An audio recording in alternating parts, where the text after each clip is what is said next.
بسم الله الرحمن الرحيم. الرحمن علم القرآن، خلق الإنسان علمه البيان. الشمس والقمر بحسبان، والنجم والشجر يسجدان. والسماء رفعها ووضع الميزان، ألا تطغوا في الميزان، وأقيموا الوزن بالقسط ولا تخسروا الميزان. والأرض وضعها للأنام، فيها فاكهة والنخل ذات الأكمام، والحب ذو العصف والريحان. فبأي آلاء ربكما تكذبان؟ خلق الإنسان من صلصال كالفخار، وخلق الجان من مارج من نار. فبأي آلاء ربكما تكذبان؟ رب المشرقين ورب المغربين، فبأي آلاء ربكما تكذبان؟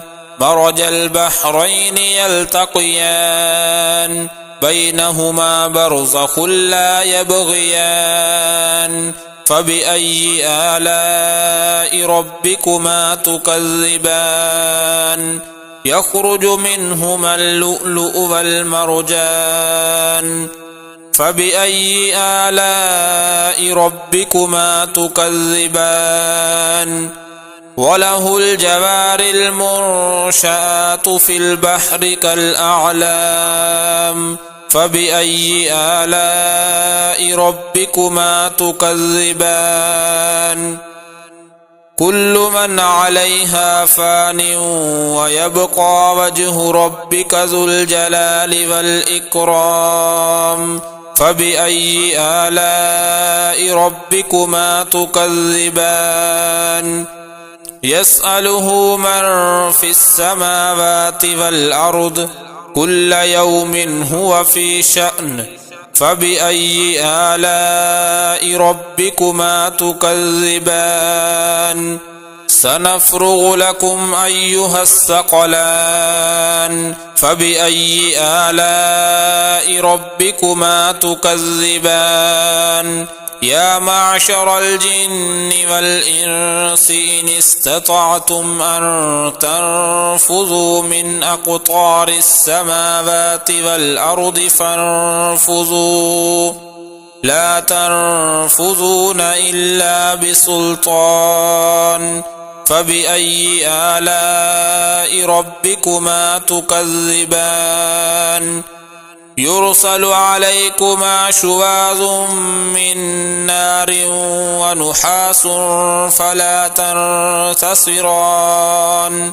فبأي آلاء ربكما تكذبان؟ فإذا انشقت السماء فكانت وردة كالدهان. فبأي آلاء ربكما تكذبان؟ فيومئذ لا يسأل عن ذنبه إنس ولا جان. فبأي آلاء ربكما تكذبان؟ يعرف المجرمون بسيماهم فيؤخذ بالنواصي والأقدام. فبأي آلاء ربكما تكذبان؟ هذه جهنم التي يكذب بها المجرمون، يطوفون بينها وبين حميم آن. فبأي آلاء ربكما تكذبان؟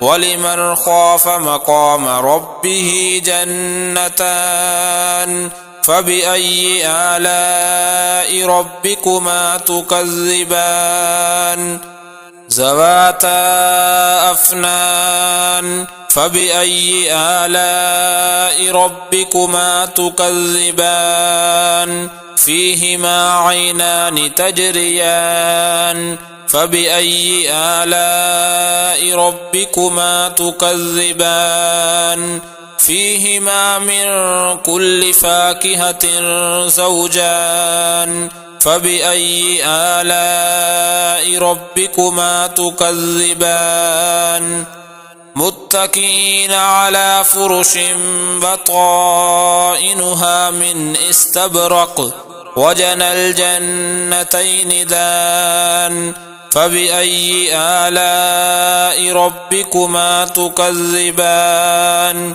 فيهن قاصرات الطرف لم يطمثهن إنس قبلهم ولا جان فبأي آلاء ربكما تكذبان كأنهن الياقوت والمرجان فبأي آلاء ربكما تكذبان هل جزاء الإحسان إلا الإحسان فبأي آلاء ربكما تكذبان ومن دونهما جنتان فبأي آلاء ربكما تكذبان مدهامتان